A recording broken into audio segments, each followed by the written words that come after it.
गड किल्ले हे आपल्या पूर्ण भारतामध्ये आहेत. पण महाराष्ट्रातल्या गड किल्ल्यांची काय खासियत आहे की लोक आजही एवढ्या संख्येने तिथे जातात?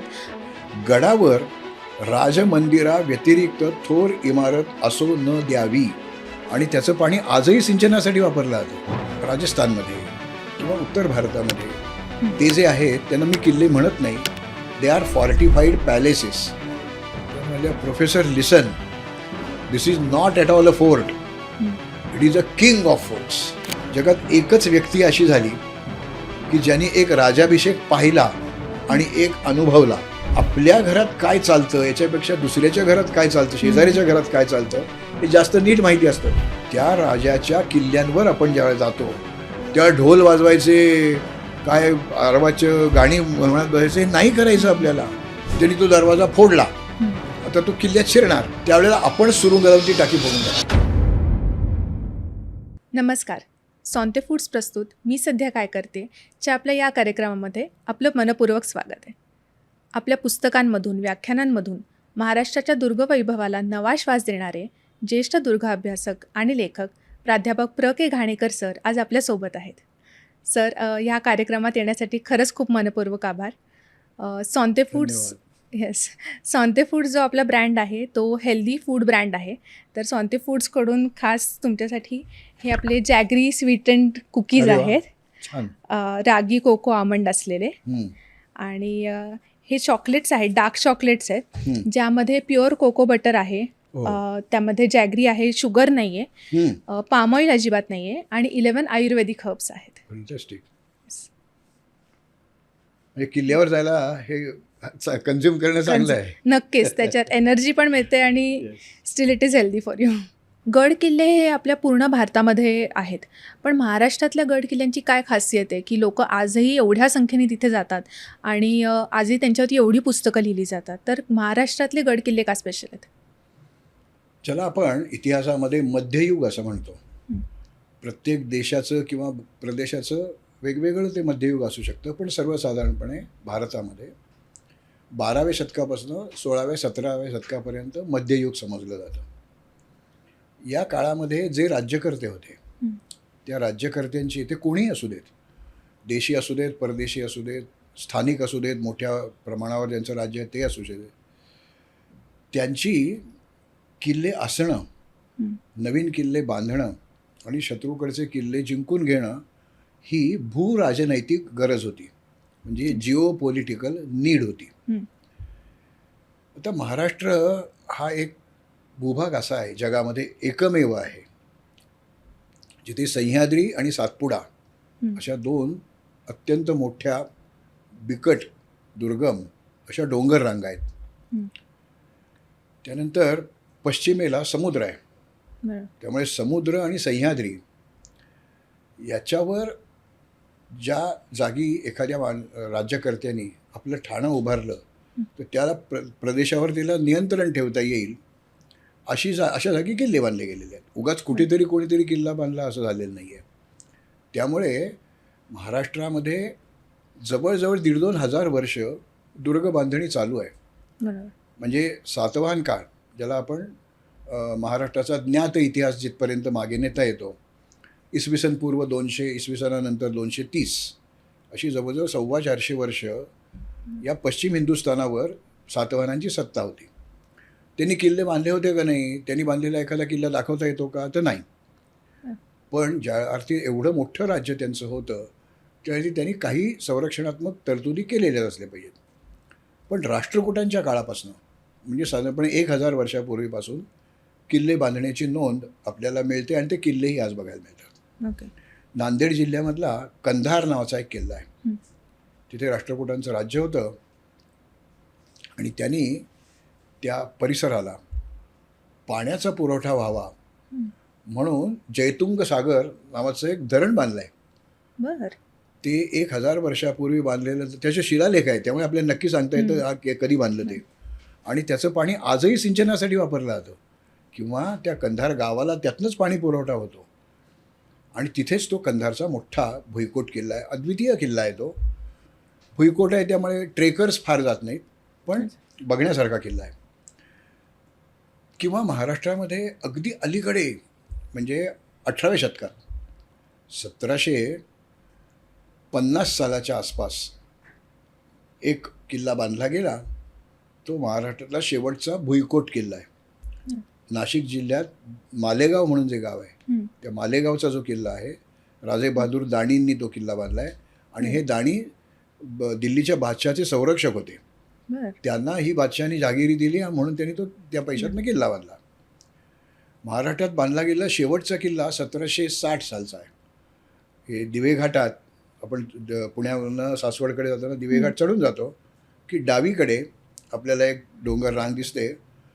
तिथे एक मल्हारगड किंवा सोनोरीचा किल्ला, सोनोरी खाली गाव आहे, मराठ्यांच्या तोफखान्याचे प्रमुख असणाऱ्या पानसे मंडळींनी तो किल्ला बांधलेला आहे. तो महाराष्ट्रात बांधला गेलेला शेवटचा किल्ला. म्हणजे जवळजवळ 1,500-2 हजार वर्ष या महाराष्ट्रामध्ये किल्ले बांधणी चालू आहे. त्यामुळे वेगवेगळ्या राजवंशांनी, वेगवेगळ्या धर्मसत्तांनी, पाठिंबा दिलेल्या सत्तांनी इथे किल्ले बांधले. देशी लोक होते सगळे, त्यांना ते किल्ले बांधणे त्यांची भूज आणि राजनैतिक गरज होती. पण पाश्चात्य देशांनी, मग ते पोर्तुगीज असतील, ब्रिटिश असतील, डच असतील, त्यांनी महाराष्ट्रात किल्ले बांधलेले आहेत. ज्याला आज आपण पालघर, ठाणे, मुंबई उपनगर आणि मुंबई हे 4 जिल्हे जे आहेत, याला पूर्वी उत्तर फिरंगाण म्हणत असत. तो पोर्तुगीजांच्या ताब्यात असलेला प्रदेश होता. चिमाजी अप्पांनी 1737, 38, 39 या 3 वर्षात वसईची मोहीम काढली आणि तो सगळा भाग जिंकून घेतला. तिथे पोर्तुगीजांनी बांधलेले अनेक किल्ले आहेत. किंवा गोवा आज जरी वेगळं राज्य असलं तरी तो महाराष्ट्राचाच भाग आहे एकेकाळचा. तर तिथे पोर्तुगीजांनी खूप किल्ले बांधलेले आहेत.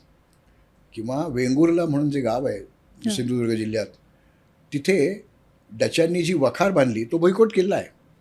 त्याला तट आहेत, बुरुज आहेत, चर्या आहेत, फांजी आहेत, सगळं आहे.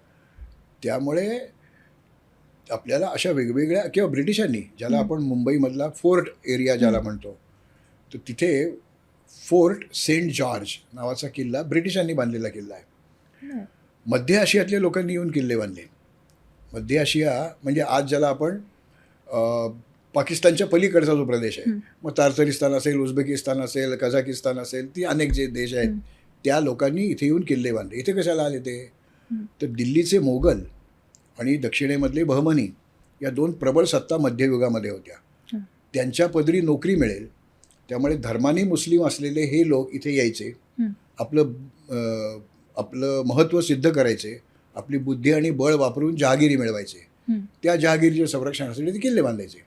पण त्यांना किल्ला म्हटल्यानंतर त्यांच्याकडे जसे किल्ले आहेत तसे त्यांना आठवत होते, त्याप्रमाणे त्यांनी किल्ले बांधून घेतले. एकच उदाहरण सांगतो त्याचं.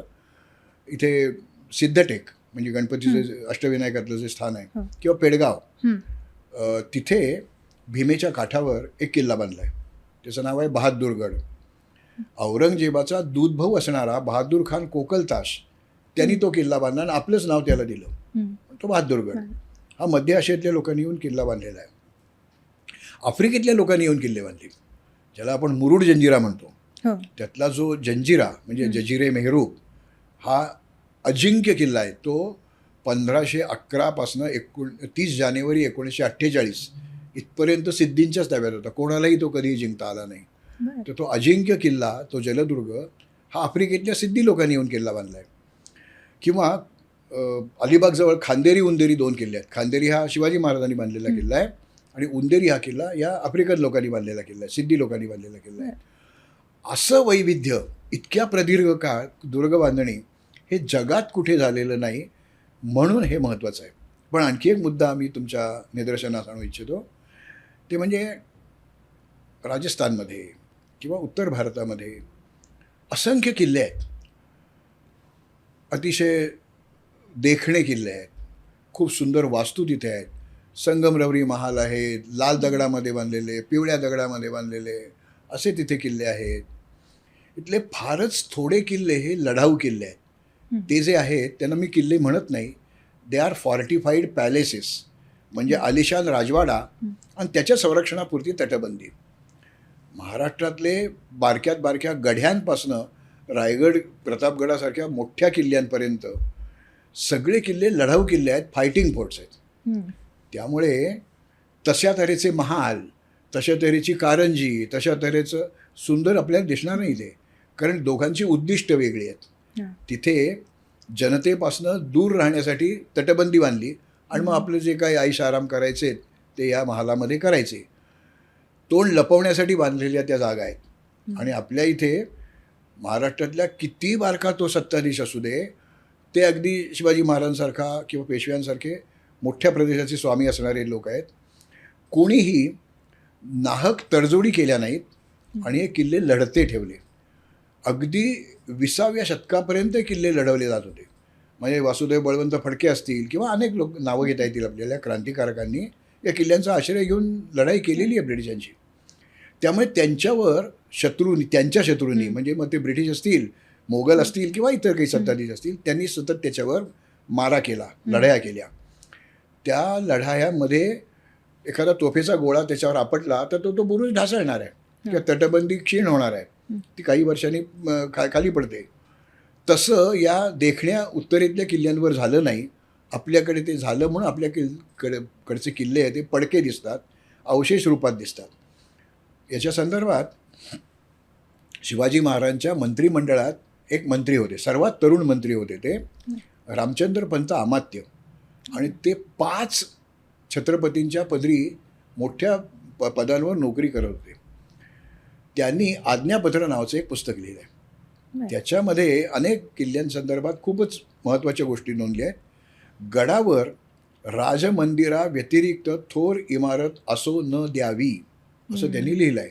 का तर आज जो किल्ला मराठी सत्तेकडे आहे तो उद्या राहील याची खात्री नाही आहे.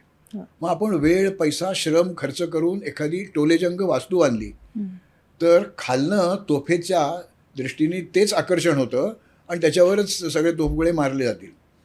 ते आकर्षण आपण निर्माण करायचंच नाही. कामचलाऊ तिथे बांधायचं. फक्त राजा जाऊन राहणार असेल त्याच्यापुरतं एक चांगलं सुरक्षित भक्कम घर बांधायचं. त्यामुळे महाराष्ट्रातल्या किल्ल्यांवर फारशा वास्तू उभारल्या गेल्या नाही आहेत. त्या वास्तूच उभारल्या नाहीत त्यामुळे आलिशानपणा येणारच नाही आहेत. ही कुडाची झोपड्या आणि असंच ते सगळं असायचं. म्हणजे ज्याचा उपयोग निश्चित होणार आहे तेवढंच तिथे निर्माण करायचं, कारण ते लढाऊ जागा आहेत.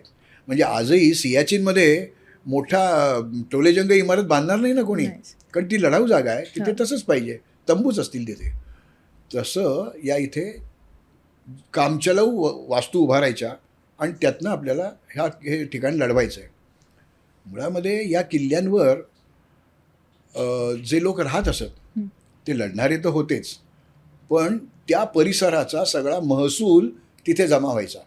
त्यामुळे ती कर संकलन केंद्र पण होती, संरक्षणाची साधनं पण होती. आणि जर शत्रूचं आक्रमण आलं तर आजूबाजूच्या प्रदेशातले लोक त्या किल्ल्यावर आश्रयाला पण यायचे. असं बहुविध काम या किल्ल्यांनी आपल्याला केलेलं दिसतं. आणि मगाशी मी म्हटलं त्याप्रमाणे खूप वेगवेगळ्या पद्धतीचे किल्ले आपल्याला बघायला मिळत असल्यामुळे या प्रत्येक किल्ल्याबद्दल वेगळं बोलावं लागतं आपल्याला. इथे वेगळं काय आहे तर या सगळ्याचं कौतुक काही जणांना नसतं, पण जागतिक पातळीवर झालं आहे. आत्ताच म्हणजे 25 सालीच 2025मध्ये म्हणजे शिवस्वराज्यातल्या 12 किल्ल्यांना युनेस्कोनी जागतिक वारसा स्थळ म्हणून स्थान दिलं. ते कशाच्या आधारावर दिलं? इथे आलिशान महाल नाही आहेत.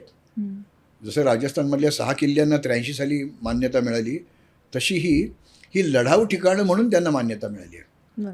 त्यामुळे हे सगळं जर पाहायचं असेल आणि शिवाजी महाराजांसारखा एक अद्वितीय राजा जो काळाच्या पुढेच बघत होता आणि प्रत्येक गोष्ट विचारपूर्वकच करत होता, अशा राजांनी या किल्ल्यांचा उपयोग कसा करून घेतला हे समजावून घेण्यासाठी लोक तिथे जात आहेत. आणि आणखी एक, साधारणपणे 1818मध्ये इथलं देशी राज्य बुडालं. त्यानंतर अगदी स्वातंत्र्य मिळेपर्यंत या किल्ल्यावर फारसं कोणी जात नव्हतं. तिथे जो निसर्ग निर्माण झाला 200-250 वर्षामध्ये तो न ढवळता तसाच राहिला. त्यामुळे वनस्पती, प्राणी, पक्षी, दगड, धोंडे याच्यामध्ये रस असणारे म्हणजे निसर्गामध्ये रस असणारे लोक पण किल्ल्यांवर जात आहेत आणि त्यांच्या दृष्टिकोनातून त्या किल्ल्यांकडे बघत आहेत. किंवा आता नवीन जे एक ट्रेंड आलेला आहे आपल्याकडे, गिर्यारोहण, साहसी खेळ, हां. तर त्यांना प्रचंड वाव या इथे आहे, स्कोप आहे. हां. मग ते अवघड कडे चढणं असेल किंवा विंडसूट घालून ते Paragliding. जम्पिंग करायचं असेल किंवा ग्लायडिंग करायचं असेल, हं. तर त्याच्यासाठी सुद्धा ही आदर्श ठिकाणं आहेत. बरोबर. त्यामुळे निसर्ग आहे, साहस आहेत आणि इतिहास आहे. हं. इतके वेगवेगळे पैलू बाकीच्या प्रदेशातल्या किल्ल्यांना नाही आहेत, हे आपलं भाग्य आहे. खरं आहे. आता आपण या कोणत्या कोणत्या जिल्ह्यांमध्ये प्रत्येकजण वेगवेगळ्या ठिकाणी राहतोय, पण बऱ्याचदा असं होतं की आपल्या जिल्ह्यातला कोणता गड आहे आणि त्याचं काय महत्त्व आहे हे माहीत असेल असं सांगता येत नाही. तर आपण एक एक साधारण जिल्हा घेऊया आणि काहीच त्याच्यामधलं तुमच्याकडून तुम्ही जे एवढं सगळीकडे तुम्ही अभ्यास केलेला आहे त्याबद्दल आम्हाला जाणून घ्यायला आवडेल. तर आपण पुण्यापासूनच सुरू करू. चालेल.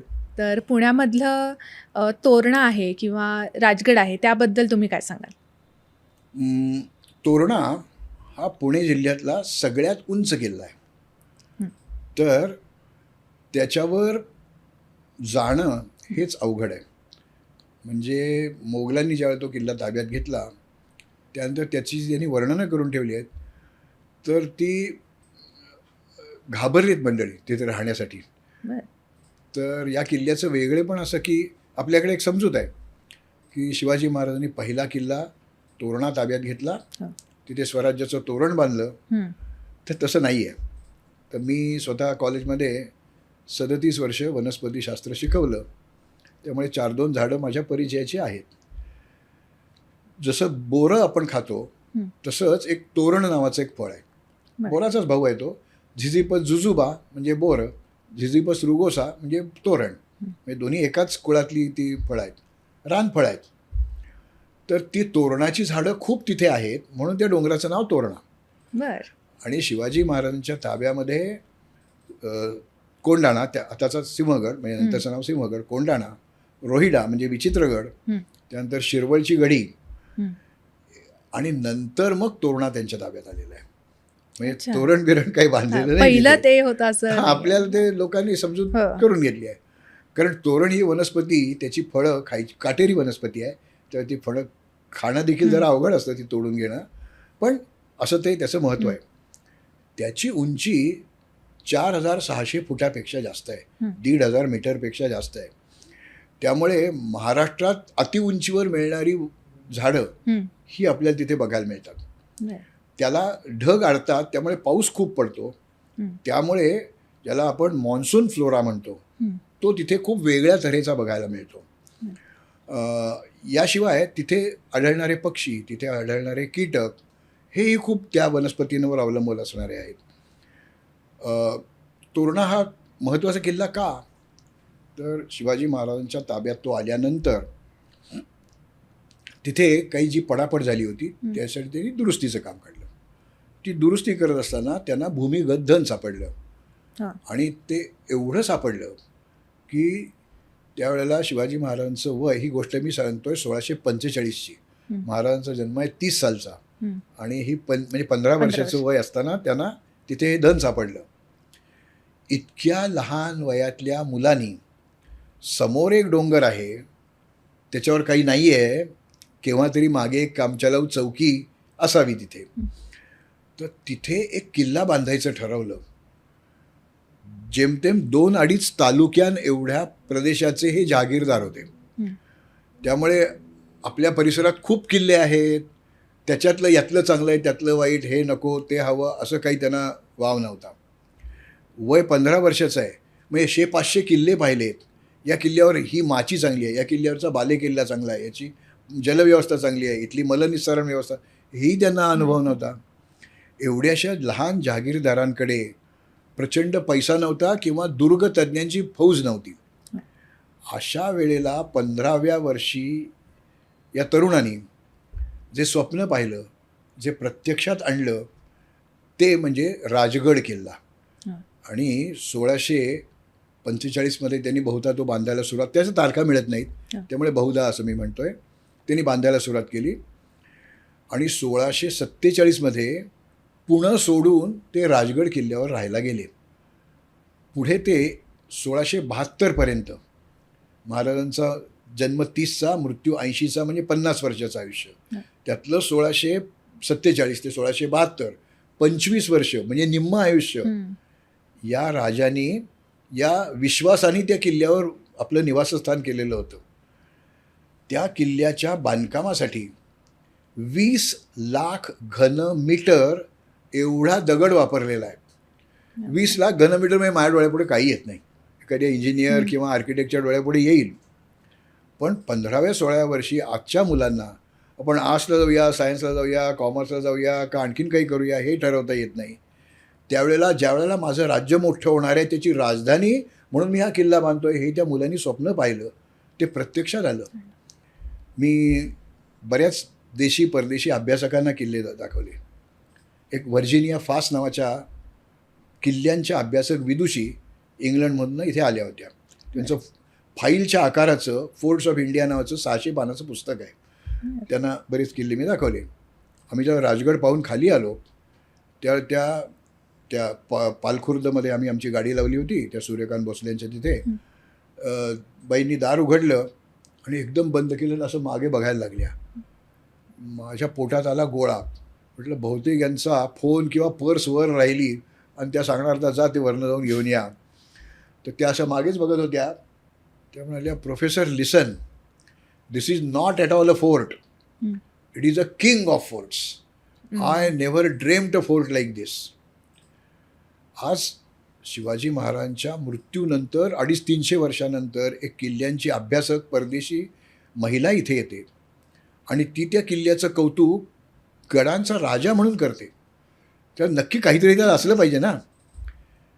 मी त्या व्हर्जिनियाना म्हटलं की माझ्या राजाने या किल्ल्याचं नाव ठेवतानाच राजगड, गडांचा राजा असंच ठेवलं आहे. किंवा ज्या वेळेला आपण एखाद्या किल्ल्याकडे अभ्यासपूर्ण दृष्टीने पाहतो त्यावेळेला हे 300 वर्षापूर्वी कसं निर्माण केलं. त्यावेळेला क्रेन्स नव्हत्या, त्यावेळेला यंत्र नव्हती.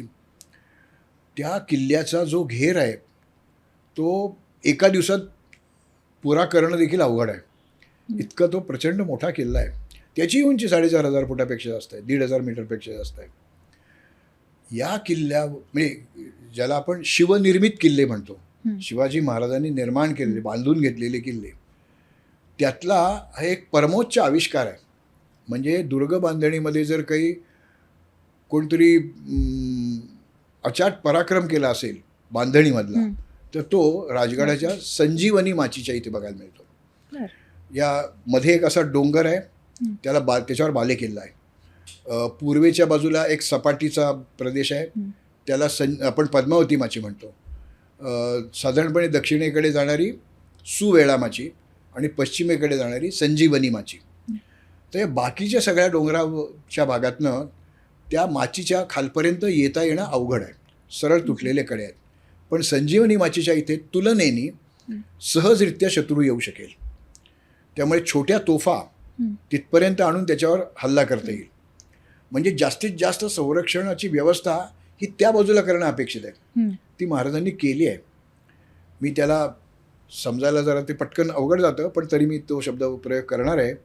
दुहेरी वक्र रेषांकित नाळयुक्त तटबंदी आणि चिलखती बुरुज इथे आपल्याला बघायला मिळतात. म्हणजे काय, डोंगराची एक सोंड आहे, त्या सोंडेवर इथे भिंत बांधली, या बाजूला भिंत बांधली आणि या बाजूला इथे मध्ये हा डोंगरी भाग आहे.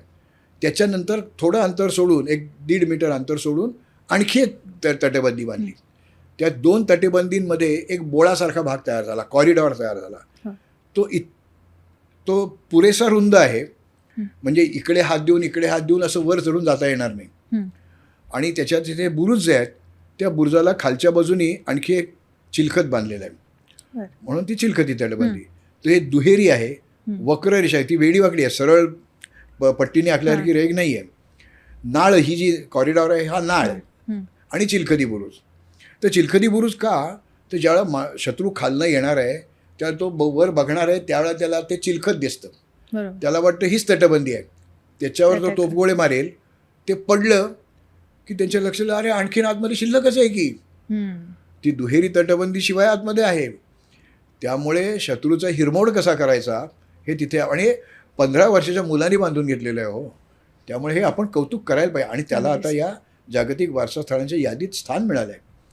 जे देशी परदेशी पर्यटक अभ्यासक येतील त्यांना आम्ही हे समजावून सांगायला पाहिजे. राजगडाला अनेक बाजूनी वाटा आहेत. राजधानीचा किल्ला आहे त्यामुळे त्या त्या प्रदेशातल्या लोकांनी त्या त्या बाजूनी वर यावं अशी अपेक्षा आहे. त्या सुरक्षा असणारच आहे तिथे. तर पालखुर्द म्हणून जे खाली गाव आहे भोसलेवाडी, तिथून आपण ज्यावेळेला वर येतो त्यावेळेला त्या वाटेवर अगदी शेवटी 2 दरवाजे आहेत. त्यातला जो वरचा दरवाजा आहे तर त्याला पहिल्याला आहे त्याला म्हणजे ते 2 दरवाज्यांना स्थानिक नावं आहेत, ती आता फारशी वापरात नाहीत. खालचा पाली दरवाजा आणि वरचा पाली दरवाजा, बिनीचा दरवाजा आणि कोठीचा किंवा काठीचा दरवाजा. निशाण काठी लावली जायची म्हणून काठीचा दरवाजा. त्या दरवाजाच्या कमानीच्या वर राजमुकुट कोरलेला आहे. म्हणजे मी राजा आहे, माझी राजधानी आहे हे येणाऱ्या माणसाला पहिल्यांदा दाराकडे बघूनच कळेल अशी त्यांनी व्यवस्था केली होती त्यावेळेला. तर तिथे त्या दाराच्या ज्या काही 50-60 पायऱ्या आहेत खाली आणि पायऱ्या वेगवेगळ्या प्रकारच्या आहेत, त्याच्या दोन्ही बाजूंना भिंती बांधलेल्या आहेत. साधारणपणे 2-1 मीटर उंचीच्या किंवा 7-8 फूट उंचीच्या. कशाकरता बांधल्या? दगड जास्त झाले होते तर वर 10च मावळे किल्ल्याच्या रक्षणाला आहेत. इथनं 40-50 शत्रू सैनिक आले तिथपर्यंत. तर वरनं जर बाण असतील, भाले असतील, दगड असतील छोटे मोठे, त्यांचा जो वर्षाव वरच्या लोकांनी त्या माणसांवर केला, त्यांना ते चुकवण्यासाठी पळायला पण जागा नाही आहे. दोन्ही बाजूनी भिंती बांधल्यामुळे त्यांना पळायला शक्य नाही. ते आपल्या माऱ्यामध्ये येणारच. ही जी मिलिटरी जिनियस आपल्याला तो त्यांचा दिसतो तो खूप महत्त्वाचा आहे. आणि इतक्या लहान वयामध्ये या माणसांनी हे सगळं विचार केला, त्याप्रमाणे बांधलं आणि आज ते आपल्याला बघायला मिळत आहे 300 वर्षानंतर. हे खूप महत्त्वाचं आहे. हे राजगडावर आपल्याला बघायला मिळतं. राजगडवर साधारणपणे 2-1 तास बोलता येईल एवढं ते मोठं प्रकरण आहे. पण शिवाजी महाराजांनी बांधलेला पहिला डोंगरी किल्ला आणि त्याच्यावर त्या स्वनिर्मित किल्ल्यावर त्यांचं निम्मं आयुष्य त्यांनी तिथे काढलं. म्हणजे त्यांचा विश्वास होता आपण किती बळकट किल्ला बांधला आहे. तर कदाचित तुमच्याकडनं प्रश्न येईल मला, मग एवढं बळकट असताना ते गेले कशाला राजगडवरनं रायगडवर? राजगड सोडला आणि रायगडवर गेले. कशाकरता गेले 72 सालानंतर? हे सगळं 1600 बरं का, जे काय मी सालं सांगेन ती 1600 असतील. तर स्वराज्य वाढलं होतं आणि त्या वाढलेल्या स्वराज्याच्या व्यवस्थापनासाठी, ॲडमिनिस्ट्रेशनसाठी जास्त प्रकारची व्यवस्थापकीय कचेऱ्यांची आवश्यकता होती. तेवढी सपाटी राजगडावर नाही आहे. ज्यावेळेला तळहाता एवढं स्वराज्य होतं त्यावेळेला ते पुरेसं होतं. पण आता संसार वाढला होता स्वराज्याचा. म्हणजे पार अगदी साल्हेर मुल्हेरपासनं ते दक्षिणेला बेळगावच्या किल्ल्यापर्यंत शिवाजी महाराजांचं राज्य पसरलं होतं. पुढच्या म्हणजे 74 सालानंतर ते दक्षिणेला जिंजीपर्यंत गेलं होतं. तर तो नंतरचा विस्तार आहे.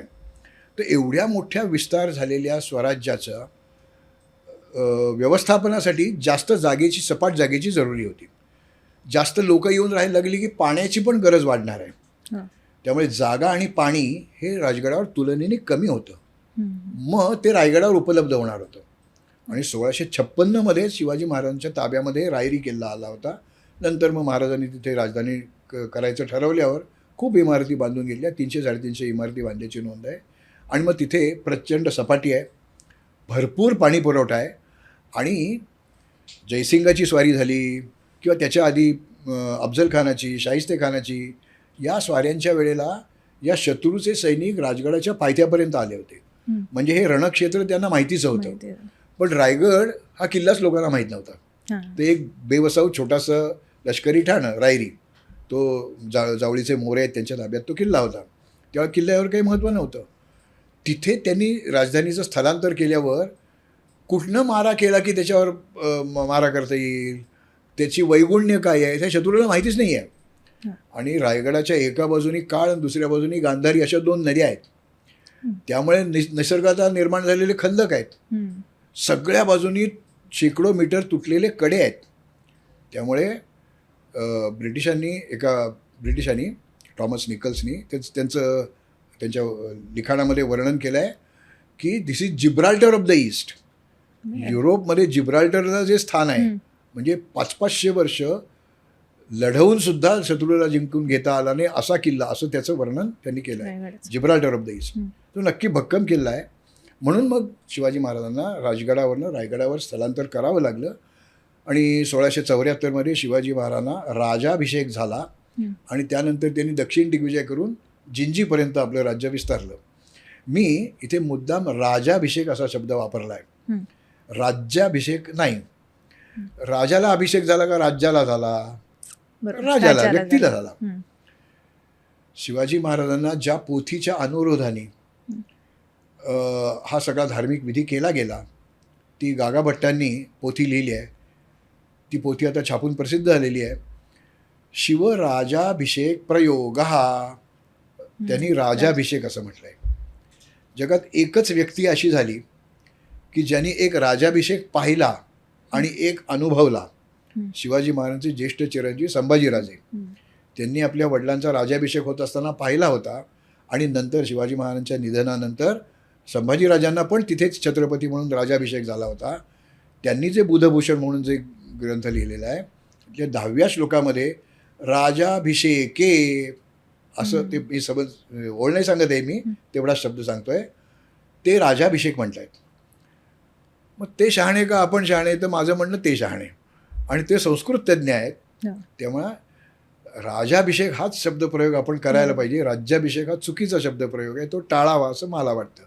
तर शिवाजी महाराजांचा राजाभिषेक झाला आणि काहीशे वर्ष महाराष्ट्रावर जी गुलामगिरी आली होती, ती आर्थिक होती, सामाजिक होती, धार्मिक होती, लष्करी होती, ती गुलामगिरी नष्ट झाली. ती घटना रायगडावर घडली म्हणून तो महत्त्वाचा किल्ला आहे.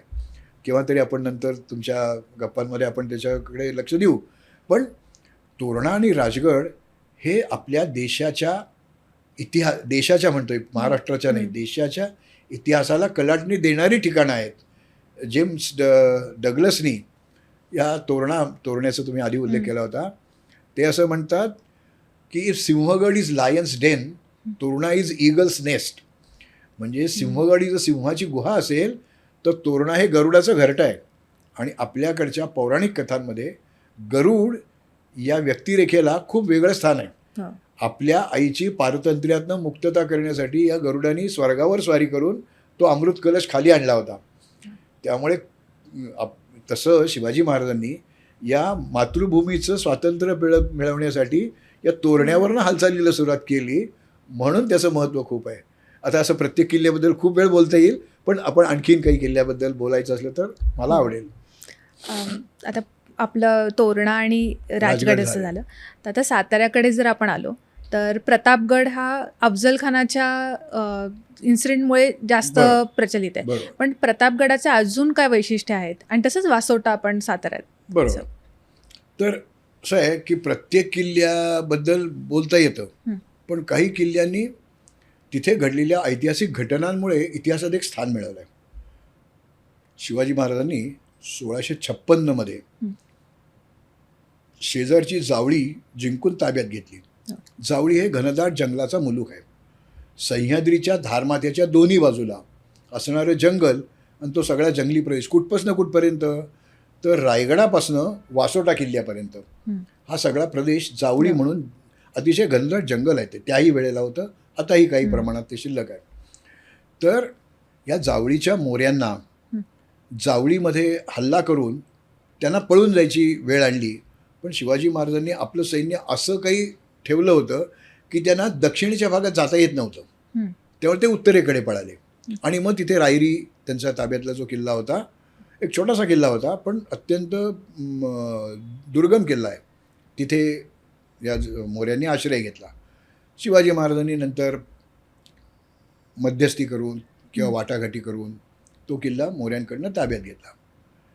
त्याच्याबद्दल या कृष्णाजी अनंत सभासदाच्या बखरीमध्ये एक वाक्य असं आहे, राजा म्हणजे शिवाजी महाराज खासा जाऊन पाहता गड बहुत चखोट, चौथरफा कडे तासिल्याप्रमाणे 1.5 गाव उंच, पर्जन्यकाळी कडियावर गवतही उगवत नाही, धोंडा तासी एकच आहे, पाखरू बसू म्हणेल तर त्या जागा नाही, इतके सरळ तुटलेले कडे. त्यांनी बरंच वर्णन केलं आहे त्याच्याबद्दल.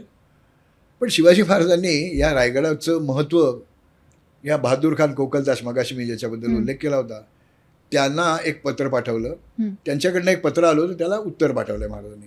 जुलै ऑगस्टमधली काहीची तरी गोष्ट आहे.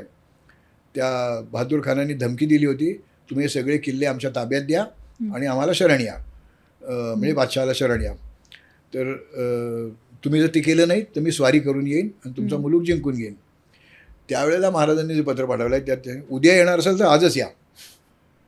इथे ते हे जुन्या मराठीत त्यांनी लिहिलं आहे, इतका पाऊस पडतो की उडत्या पाखराच्या पंखावर शेवाळं उगवतं, इतका पाऊस इथे पडतो. तुम्ही उद्या म्हणत असाल तर आजच या, का आता पाऊस पडतोय. तर इतकं दुर्गम मुलूक आहे. तुम्ही म्हणजे घोडदळ घेऊन येणार आहात, माझ्या राज्यात या परिसरात कल्पनेचा घोडाही नाचवणं अवघड आहे, तुम्ही खरे घोडे घेऊन येत आहेत, तुम्हाला शक्य नाही इथे येणं. असं म्हणजे इतका विश्वास त्यांच्या त्या जागेवर होता. आणि मग महाराजांनी तो स्वतः जाऊन पाहिला, त्याचं म्हणजे एकंदर अवघडपणा पाहिला आणि तख्तास जागा हाच गड करावा असं त्यांनी म्हटलं आणि त्याप्रमाणे पुढच्या काळामध्ये त्यांनी तिथे त्यांची राजधानी निर्माण केली. अनेक बांधकामं त्यांनी करून घेतली तिथे. आणि महाराष्ट्राच्याच नाही तर देशाच्या इतिहासातली एक अद्वितीय घटना म्हणजे शिवराजाभिषेक. ज्येष्ठ शुद्ध त्रयोदशी शके 1596 या दिवशी त्यांना तिथे राजाभिषेक झाला. आणि त्यानंतर इथल्या माणसाला हे राज्य माझं पण आहे, केवळ महाराजांचं नाही आहे आणि याचं सांभाळ करणं ही माझी पण जबाबदारी आहे, ही एक भावना निर्माण झाली. तोपर्यंत यांचा उल्लेख, शिवाजी महाराजांचा उल्लेख हा एक यशस्वी बंडखोर म्हणून होत होता, एक जहागीरदार म्हणून होता, एक भूमिया म्हणून त्यांचा उल्लेख केला जात होता. पण या घटनेनंतर शिवाजी महाराजांना एक सार्वभौम राजेपद प्राप्त झालं आणि ते त्यांनी वेगवेगळ्या आपल्या उपक्रमातून दाखवून दिलं. सार्वभौम राजा असेल तरच त्याला सोन्याची नाणी पाडण्याचा अधिकार होता. शिवाजी महाराजांनी सोन्याची नाणी पाडली, त्यांना होन असं म्हणतात. सोन्याची नाणी आहेत, लहान आहेत, छोटी आहेत, 2-2.25 ग्रॅम वजनाची आहेत. आणि तांब्याची जी चलनामध्ये जास्त वापरली जात होती नाणी ती शिवराई. या दोन्ही नाण्यांवर मजकूर एकच आहे, पण हे नाणं लहान आहे, हे नाणं मोठं आहे. मोठं म्हणजे फार मोठं नाही आहे, आपल्या 25 पैशाच्या आकाराचं ते नाणं आहे.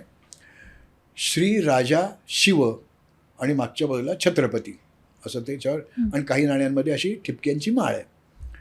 तर सार्वभौम राजाच फक्त सुवर्ण नाणं काढू शकतो, ते मी काढलेलं आहे.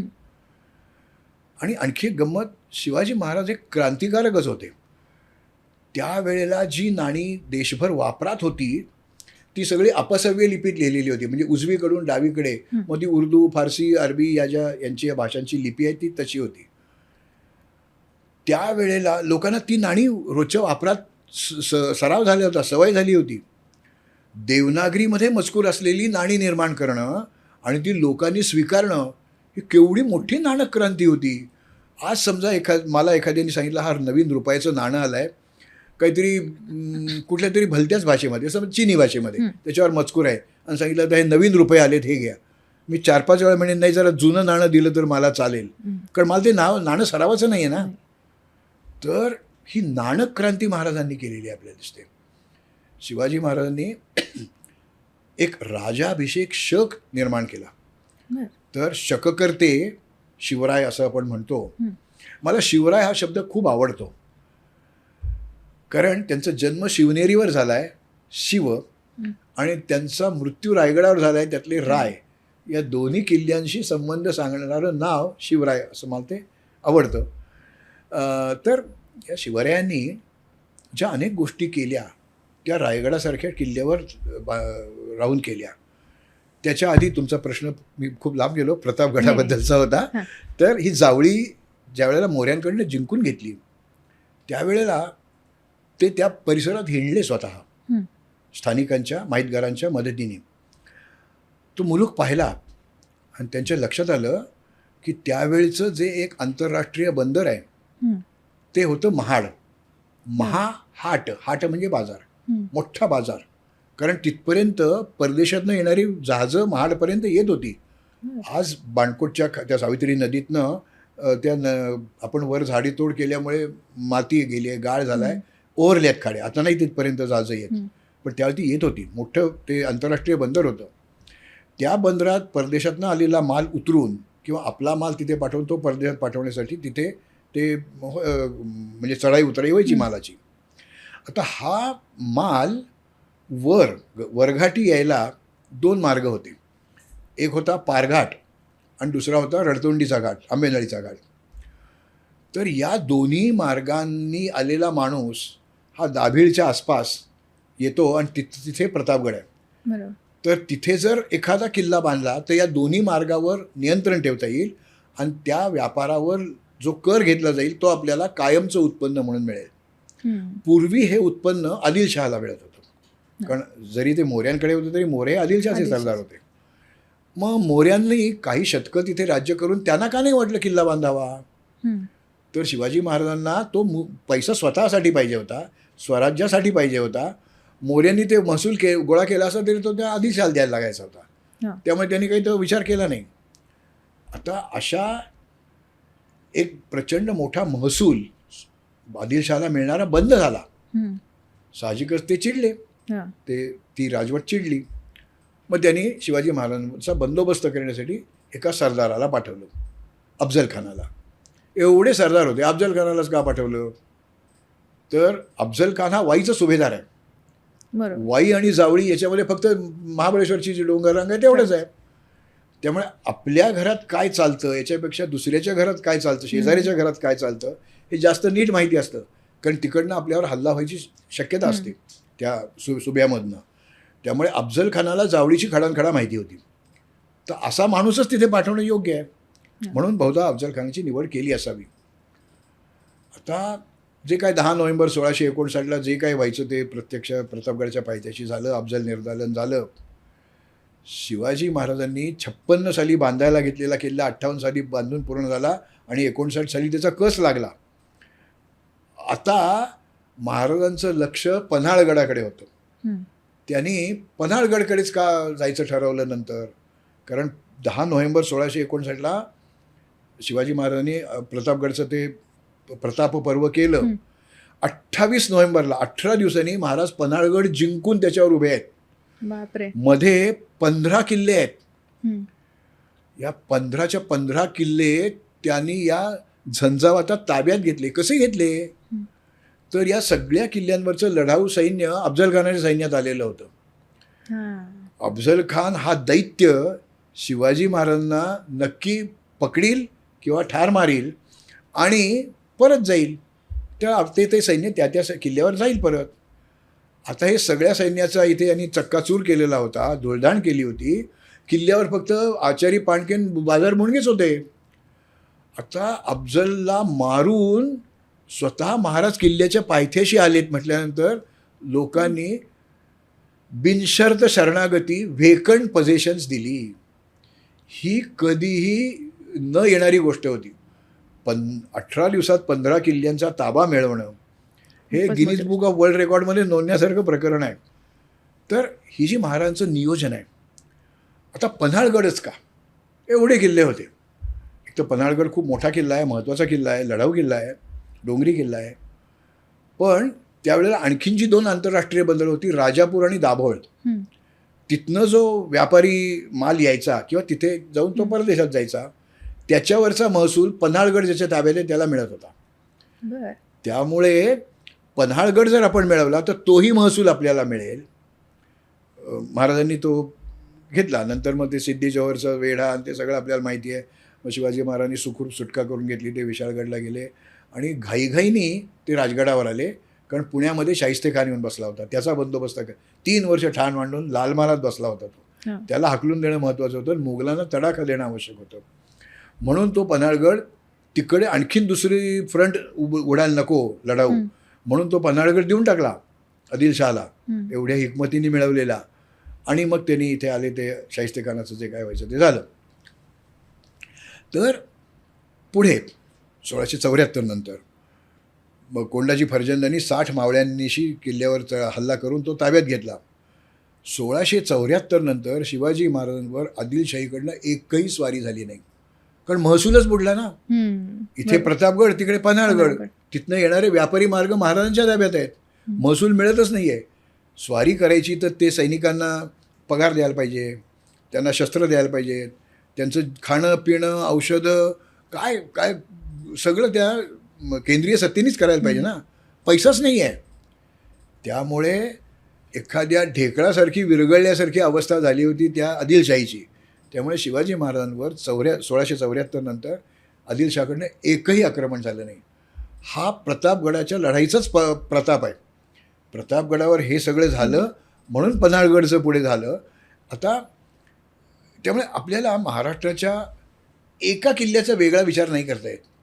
त्या किल्ल्याचा पाय दुसऱ्या किल्ल्याच्या पायात कसा गुंतलेला आहे आणि त्याचा बरोबर महाराजांनी कसा स्वराज्य स्थापनेसाठी फायदा करून घेतला हे त्या किल्ल्यावर गेल्यावर मला कळलं पाहिजे, दिसलं पाहिजे. मग अशी मी राजगडावरच्या 2-3 लढाऊ गोष्टी सांगितल्या.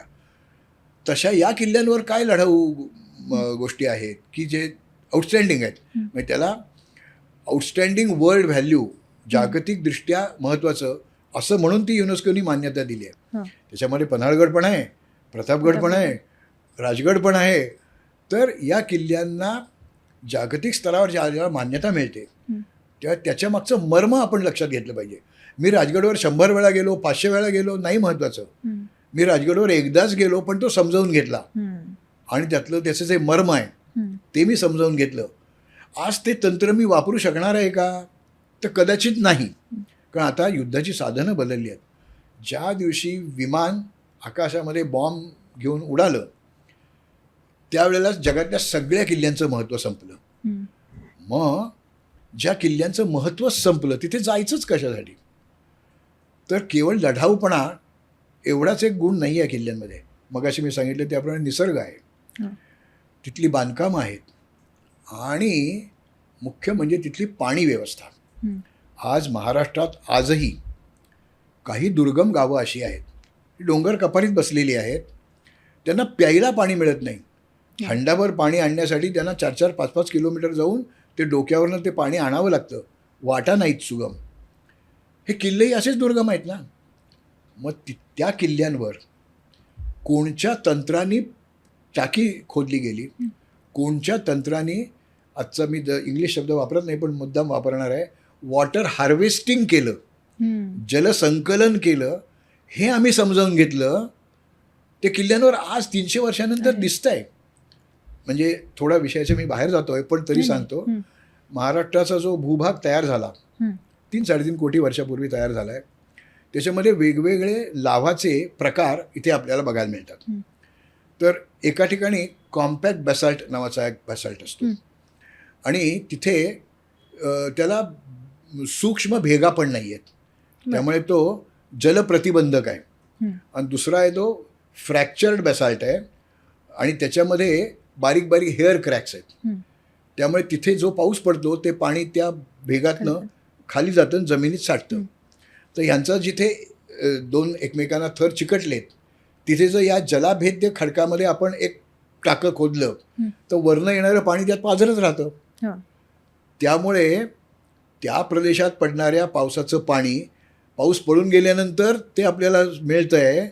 हे ज्या वेळेला लक्षात आलं त्यावेळेला तिथे खाली या जलाभेद्य पाषाणामध्येच ती टाकी खोदली, त्यातनं पाणी जिरपून जाणार नाही आहे. मग तसं तंत्र या आत्ता सध्याच्या दृष्टीने दुर्गम गावांमध्ये आपल्याला वापरता येईल का? प्रयत्न करून बघायला काय. आज आपल्याकडे यंत्र आहेत, त्यावेळेस सगळं चिन्नी हातोड्यांनी काम केलं जात होतं. आज तसं नाही आहे. मग ही अशी आतमध्ये खोल गेलेली टाकी आहेत, ते कदाचित सगळं ढासळून पडेल म्हणून त्याला खांब सोडलेले आहेत म्हणजे आधारासाठी. त्या खांबांची आवश्यकता आहे का नाही हा वेगळा भाग आहे. पण त्याचा फायदा असा होतो की त्यात कितीही वादळ आलं, वारा आला तरी पालापाचोळा जात नाही, कचरा जात नाही. बरोबर. आणि ऊन न पडल्यामुळे त्यात शेवाळ वाढत नाही. शेवाळ वाढण्यासाठी ऊन लागतं. त्यामुळे आणि ते शेवाळ वाढलं नाही की ते पाणी पिण्याजोगं राहतं.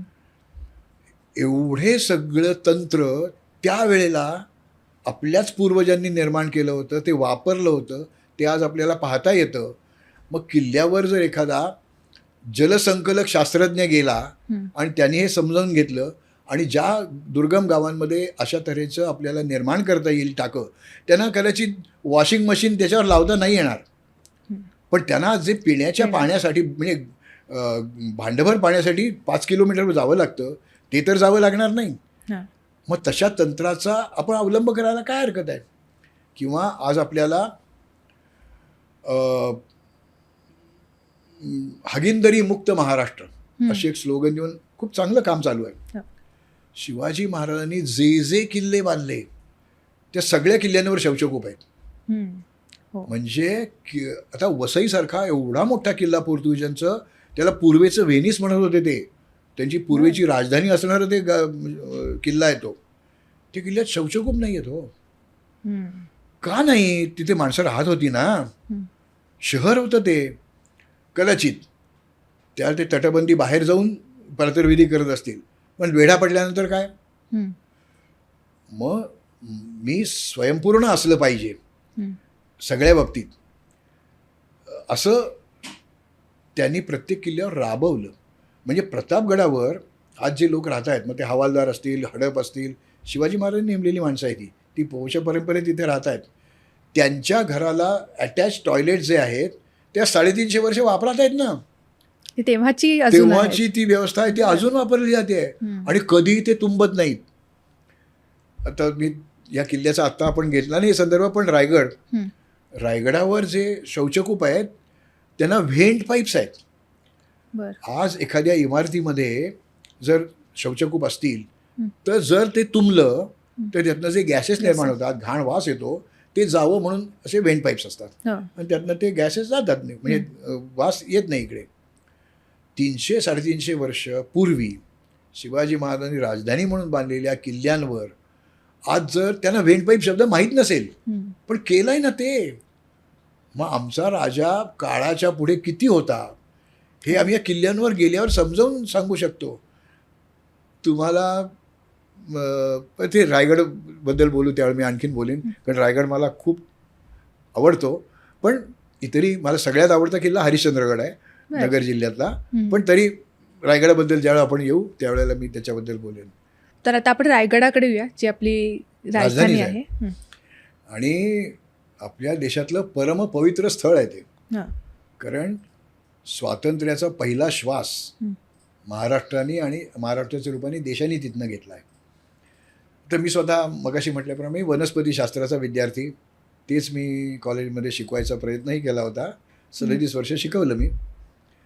जेव्हा रायगडवर जातो, कानाकोपरा मी 100पेक्षा जास्त वेळा रायगड पाहिला आहे. उन्हाळ्यात, पावसाळ्यात, हिवाळ्यात, रात्री, अपरात्री, दिवसा, पहाटे, काय केव्हाही मनसोक्त हिंडलो आहे रायगडावर.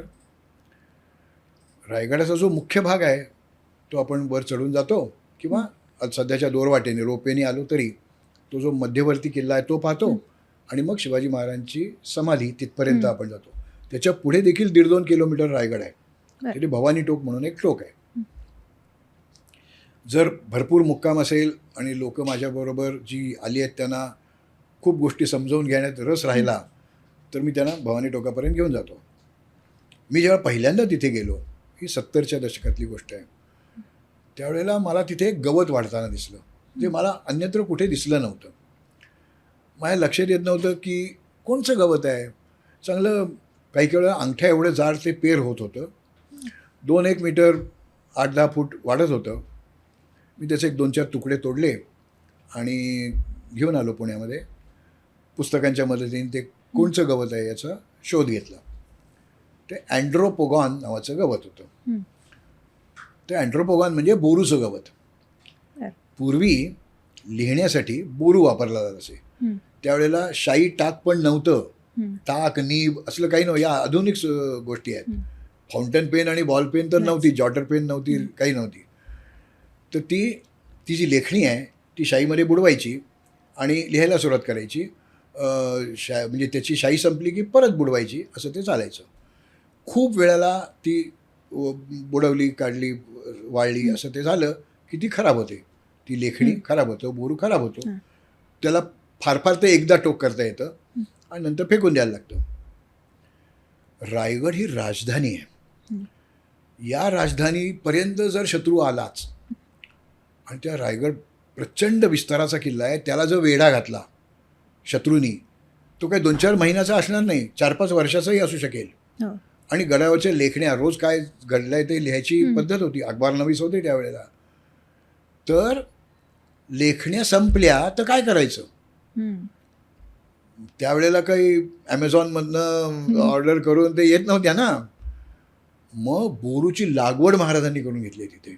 बापरे. ज्या भागामध्ये लोक म्हणजे हा आत्ताचा जो मी समाधीच्या पुढचा जो पूर्वेचा भाग आहे हा गडाचा लष्करी विभाग आहे, कॅन्टोन्मेंट आहे. हम्म. आणि अलीकडचा भाग आहे ते रायगड नगरीचा भाग आहे, सिव्हिलियन एरिया आहे.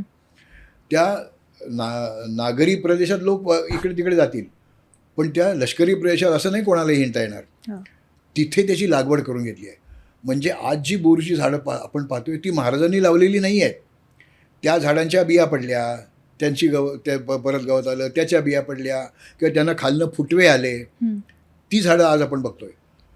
तर मी 300 किल्ले तर नक्कीच पाहिले, जास्तही काय पाहिले. कुठल्याही किल्ल्यावर मला बोरूची झाडं दिसली नाहीत. ती फक्त रायगडावर आहेत. दिल्ली आग्र्याच्या किल्ल्यावर पण नाही आहेत. का नाही? तिथेही ते बोरूच वापरत होते ना. माझा राजा इतका दूरदर्शी आहे की अशी जर कधी झालंच नाही, जर रायगडाला वेढा पडला आणि लेखण्या मिळणं बंद झालं तर लेखनिकांची उपासमार होता कामा नये. उपासमार याचा अर्थ त्यांना लेखण्या मिळाल्या पाहिजेत. लागवड करून घेतली हो. इतक्या बारक्यासारख्या गोष्टीकडे लक्ष देणारा आमचा राजा या रायगडावर राहत होता.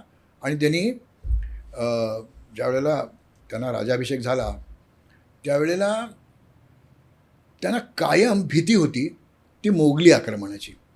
कारण आदिलशाह आम्ही सांगितलं ते संपलं होतं जवळजवळ, फक्त ते शिल्लक होते एवढंच. त्यांची जी पूर्वीची बलिष्ठ सत्ता होती ती संपली होती. त्यावेळेला रघुनाथ पंडित हे दक्षिणेतनं उत्तरेत आले होते. त्यांचे जे सावत्र भाऊ होते व्यंकोजी, ते तंजावूरचे, त्यांच्याकडनं ते महाराजांकडे आले होते रघुनाथराव.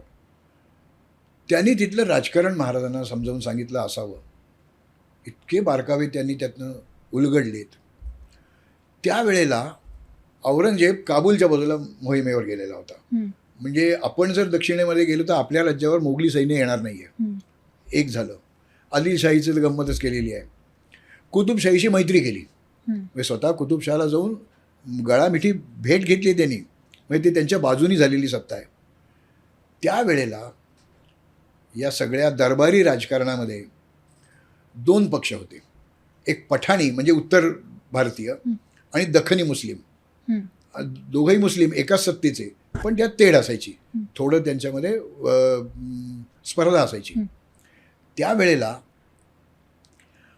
बहलोल खान हा आदिलशहाचा, बहलोल खान हा पठाण आहे म्हणजे उत्तरी आहे, तो दक्षिणी मुसलमानांवर मात करून आदिलशाहीचा वजीर झालेला आहे. त्यांनी आपला एक नातेवाईक म्हणा, मित्र म्हणा, सहकारी म्हणा, त्याला आदिलशाहीकडेच असलेल्या किल्ल्यावर, चिंजीच्या किल्ल्यावर, लोधी त्याचं पहिलं नाव आता आठवत नाही मला, पण लोधी त्याचं आडनाव आहे, त्या लोधी सरदाराला, शेरखान लोधी, शेरखानाला पाठवलं आणि सांगितलं तू जिंजीचा किल्ला ताब्यात घे. किल्ला आदिलशाहीकडेच आहे, पण तिथे दख्खनी मुसलमान आहे. नसीर मोहम्मद म्हणून जो तिथे होता तो दख्खनी मुसलमान होता. तो काही त्या पठाणांकडे किल्ला द्यायला तयार होत नव्हता. त्यावेळेला महाराजांना ही जी बातमी कळली की तो पैशाचा लालसावलेला आहे. आज ना उद्या हे पठाण जबरदस्त आहेत, ते आपल्याकडनं किल्ला घेणारच आहेत. आपण जर त्याला पैसे दिले तर तो किल्ला आपल्याला सहज मिळेल ही शक्यता आहे. प्रयत्न करून बघायला काय हरकत आहे. हा एक भाग झाला. दुसरा तो जिंजीचा किल्ला म्हणजे अद्भुत ते सगळं प्रकरण आहे. 3 मोठे आणि 4 छोटे मिळून 7 किल्ले म्हणून तो जिंजीचा दुर्गपुंज तयार झाला आहे. फोर्ट क्लस्टर तयार झालेला आहे. अफाट किल्ला आहे तो. म्हणजे त्याच्यावर 2 दिवस बोलता येईल एवढं प्रकरण आहे ते सगळं. पण तो जिंजीचा किल्ला ताब्यात येणं खूप महत्त्वाचं आहे. कशा करता? जसं प्रतापगड कशासाठी, पन्हाळगड कशासाठी, तसे जिंजी कशासाठी. तर आज ना उद्या मोगल आपल्यावर आक्रमण करतील त्यावेळेला आपण शक्तीने कमी आहोत. आपण 2 पावलं मागे जाऊ. ते आणखीन पुढे आले, आणखीन मागे जाऊ. कुठपर्यंत? आदिलशाहीचं राज्य सुरू होते तिथपर्यंत. नंतर त्यांचा प्रदेश आहे, ते शत्रूच आहेत आपले. मग मागे जाता येणार नाही.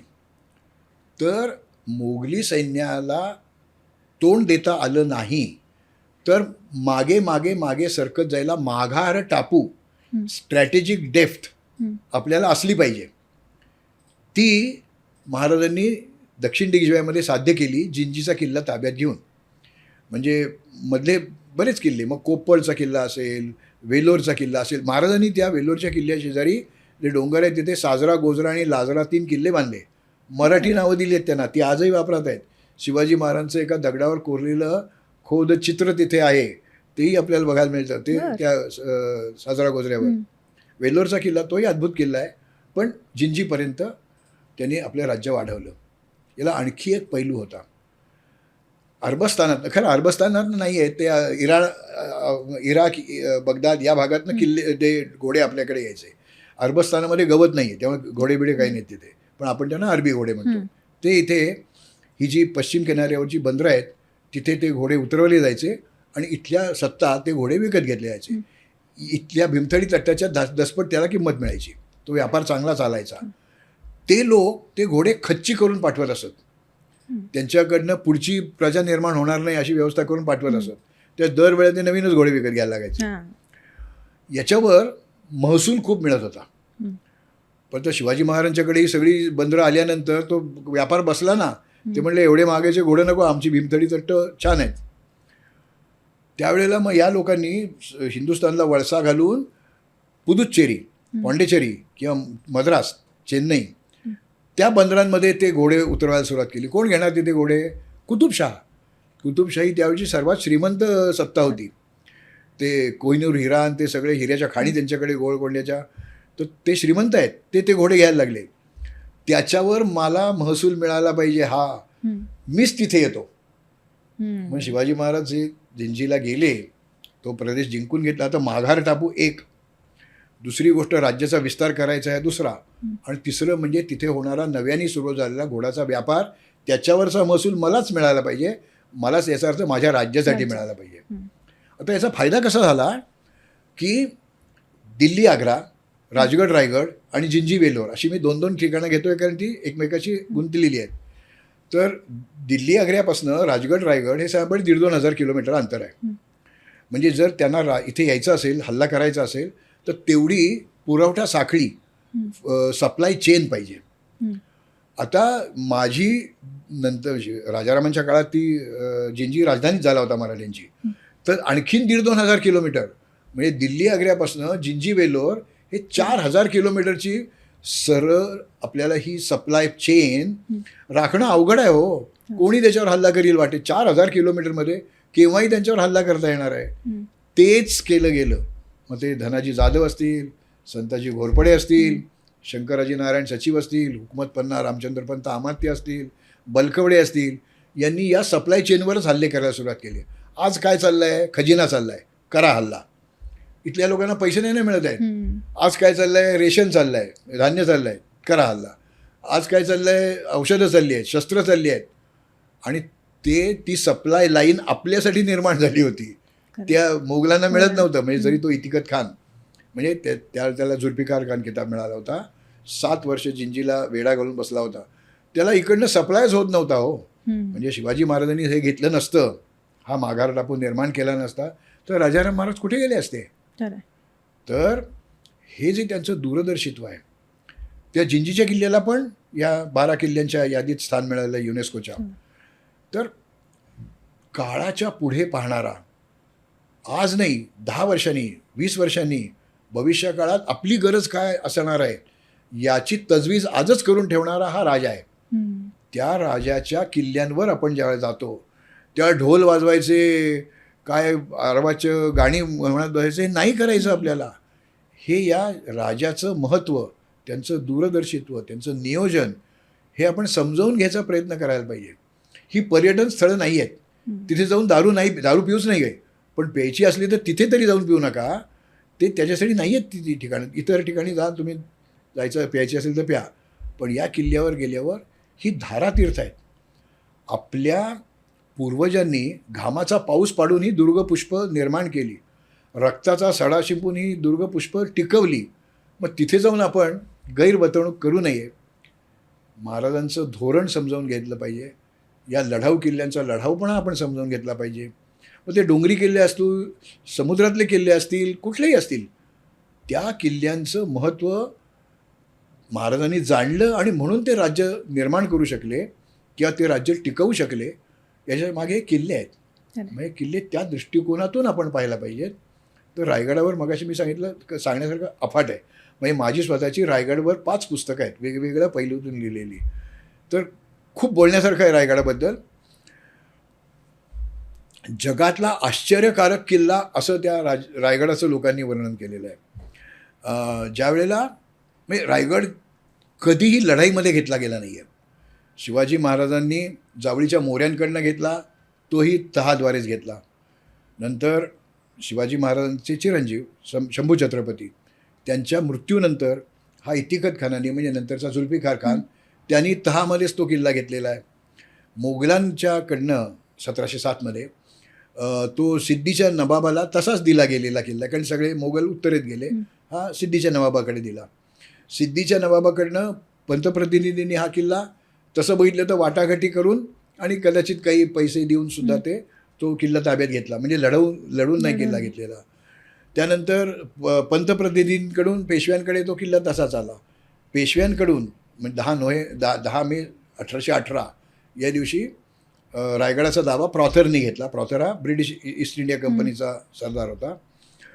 तो वाराणसीबाई पेशवे म्हणजे दुसऱ्या बाजीरावांच्या पत्नी आणि शेख अबू हा तिथला किल्लेदार यांनी वाटाघाटी करून तहाद्वारेच दिला आहे. म्हणजे रायगड कधीही कोणालाही जिंकता आला नाही आहे. त्या रायगडबद्दल किती बोलून किती नको असं वाटतं मला. जर कोंझरपासून रायगड सुरू होतो, त्यानंतर मग ते सावता समेट, नंतर पाचाडची माची, नंतर ती पाचाडची खिंड आणि मग महादरवाज्यातनं आपण रायगडावर जातो, म्हणजे टॉप दुर्ग माथ्यावर जातो. तर महादरवाज्यातनं आपण आत आलं की साधारणपणे 81 मीटर उंचीची 2-250 फूट उंचीची कडा आहे तिथे. त्या कड्यामध्ये काहीतरी असं बांधकामासारखं काहीतरी दिसतं. तिथे जाता नाही येत नीट. ज्या वेळेला मी आणि माझे काही मित्र तिथे गेलो, म्हणजे आम्हाला तिथे जायला 20 मिनटं लागली. ते रॉक क्लाइम्बिंग आणि असं ते करत तिथे गेलो आम्ही. एक बादलीभर पाणी ते टाकी आहेत पाण्याची, मोठ्याली टाकी आहेत ती, 3-4 टाकी आहेत. एक बादलीभर पाणी घेतलं तर खाली येईपर्यंत तपेलीभर फक्त शिल्लक राहील, इतकी ती अवघड वाट आहे. मग अशा अवघड जागी कशा करता पाण्याची टाकी खोदली? मुळात पाण्याची टाकी कशासाठी? ते पाणी वापरासाठी आहे. मग ते आंघोळीला लागेल, झाडांना घालायला लागेल, प्यायला लागेल, कपडे धुवायला लागेल, त्यांचे जे काही हत्ती घोडे बैल जे आहेत त्यांना पाहायला लागेल, पाणी लागतं. म्हणजे उदक पाहून किल्ला बांधावा असं रामचंद्र पंतांनी आज्ञापत्रात लिहून ठेवलं आहे.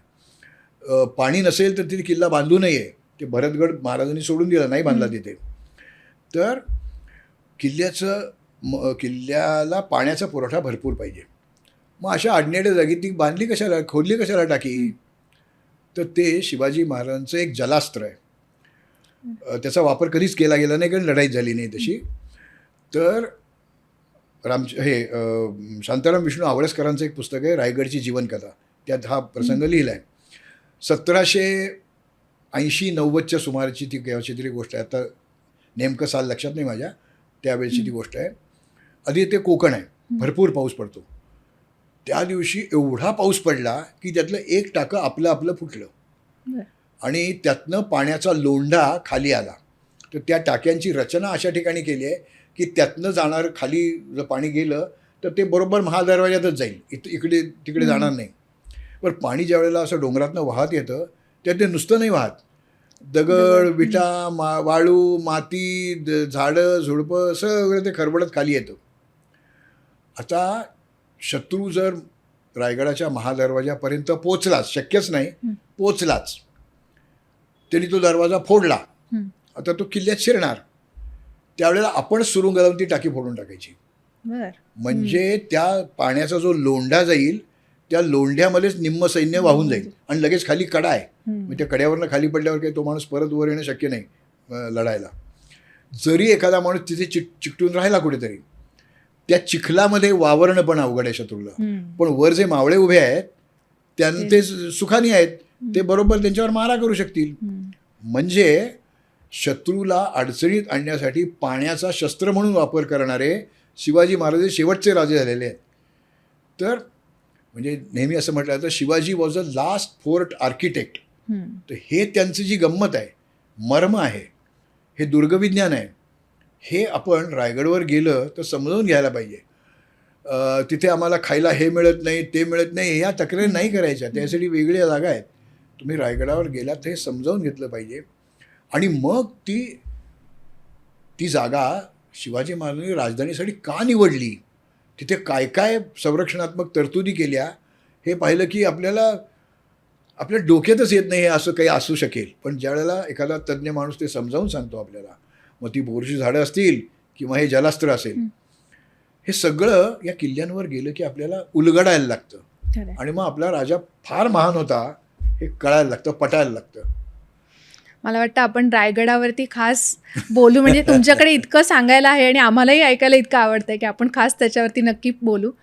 तर थँक्स अ लॉट सर, तुम्ही एवढा वेळ काढलात. आणि किती अशा गोष्टी आहेत की ज्या आजच्या पिढीला खरं तर माहीत पाहिजेत पण माहीत नाही आहेत, तर त्या तुमच्यामुळे, तुमच्या अभ्यासामुळे आज आम्हाला कळत आहेत. तर आता ह्या एपिसोडपासून आपण असं करतो की जे आपले प्रमुख पाहुणे आहेत तर त्यांनी लिहिलेलं एखादं पुस्तक असेल, तर ज्यांनी बेस्ट कॉमेंट असेल आणि ज्या कॉमेंटला सगळ्यात जास्त लाईक्स येतील त्यांना सरांचं स्वाक्षरी असलेलं पुस्तक आपण आपल्याकडून भेट देणार आहोत. तर सर खूप खूप धन्यवाद, तुम्ही या पॉडकास्टवरती आलात आणि असंच आम्हाला तुमच्याकडून भरपूर ज्ञान घेत राहायला आवडेल.